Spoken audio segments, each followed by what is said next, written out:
Bonjour, bienvenue à toi aujourd'hui. Alors, on se retrouve pour cette deuxième partie du message du 31 décembre, celle que je pourrais appeler « L'heure est venue ». Chers enfants, petits-enfants, comme dit Saint Jean, l'heure est maintenant arrivée. C'est cette dernière heure. Nous sommes rendus à la dernière heure. Et cette dernière heure nous amène à regarder l'année 2023. Il y a beaucoup de manières qu'on peut faire un bilan. Faire le bilan de ce qui est positif, faire un bilan de ce qui est négatif. Mais quelqu'un me racontait une histoire que je te partage simplement qui m'a éclairé pour un regard sur notre dernière année. C'est une jeune dame qui a perdu son mari cette année à travers la maladie et qui se retrouve avec quelques enfants qui sont plus grands, mais des gens dans la cinquantaine. Pas les enfants, mais la dame. Et quand elle regarde cette année, elle dit « Je remercie le Seigneur pour toutes les années de bonheur que nous avons vécues ensemble. Et je remercie aussi le Seigneur pour les enfants que j'ai eus avec mon mari. » Il y a deux manières de voir cette situation, où 2023 a été une situation désastreuse à cause de la mort de son mari, ou avec la peine dans son cœur, elle arrive encore à tourner son regard vers Dieu dans l'action de grâce. Alors, qu'est-ce que tu dirais si nous autres aussi, on prenait cette attitude-là, simplement? Ça ne veut pas dire que tout a été facile cette année, mais si on cherchait ensemble, à travers même les croix que nous avons vécues, qu'est-ce que le Seigneur a fait de beau à travers ces croix-là, et qu'on prenait le temps de le remercier. Je te rends grâce, Seigneur, je te rends grâce. Je te remercie, Seigneur, pour ce que ça a été cette année. Alors, c'est la première étape pour ton examen de conscience que je te propose. Et la deuxième étape, c'est de vouloir que cette année 2024 soit vraiment une année de une bonne année. Une bonne année où on va vivre encore plus comme des fils et des filles de Dieu, laissant l'esclavage mondain de côté pour vivre comme des enfants libres.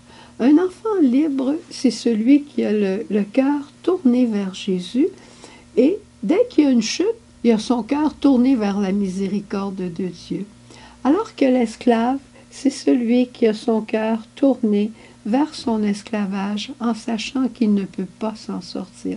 Mais nous, la bonne nouvelle, c'est que nous avons été libérés justement par Jésus Sauveur qui s'est incarné et qui y est venu. Il y a quelques jours, on a fêté cette grande fête de Noël. Nous sommes des enfants libres. Alors si on regarde l'année 23, je pense bien qu'on est capable de voir qu'il y a eu des faiblesses, qu'il y a eu des choses qu'on ne voudrait pas recommencer. Et c'est l'heure de courir, c'est l'heure d'aller directement vers la miséricorde de Dieu et de faire appel à notre Seigneur pour venir pardonner en nous peut-être ce qu'on n'est pas capable de pardonner et de devenir en nous pour demander pardon. Ce n'est pas toujours facile de demander pardon, mais de façon générale, autant on a été blessé, autant on peut avoir blessé. On a souvent blessé des personnes sans vouloir le faire. On est tous de la même famille que saint Paul qui dit « J'ai pas fait le bien que je voulais et j'ai fait le mal que je ne voulais pas. » Et c'est souvent avec des gens bien proches de nous. Alors c'est une très belle pratique que de dire à ceux qui sont proches de nous « Je nous souhaite une belle nouvelle année. Je nous souhaite une belle année. » Et je te demande pardon pour tout ce que j'aurais pu faire qui t'aurait blessé. Et en même temps, je te pardonne pour tout ce que tu aurais pu faire qui m'a blessé.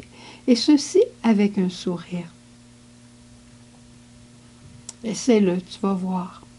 On a besoin inévitablement de la miséricorde de Dieu pour passer de 23 à 24.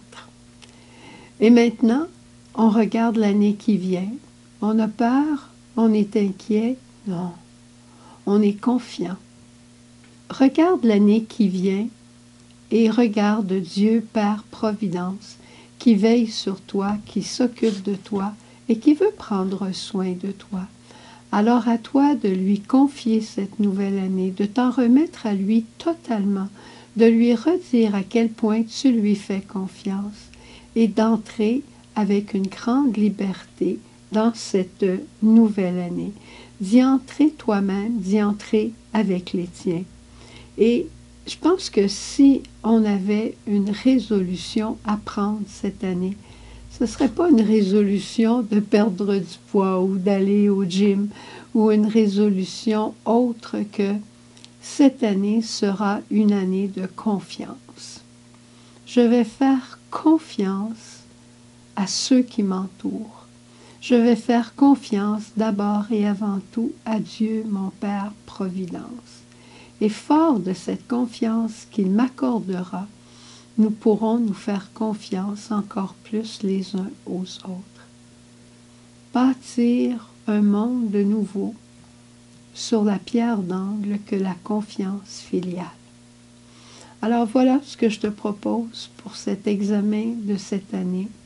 D'abord, un regard d'action de grâce sur ce qui vient de passer, une remise totale à la miséricorde où tu demandes pardon et tu pardonnes, et ensuite un regard vers la providence de Dieu Père qui veut veiller sur toi pour cette année 24 et tout ce qu'il attend de toi, c'est ta confiance, c'est tout ce que les tiens attendent de toi aussi. C'est un cœur nouveau, rempli de confiance mutuelle, familiale, filiale. Au revoir, bonne fin d'année.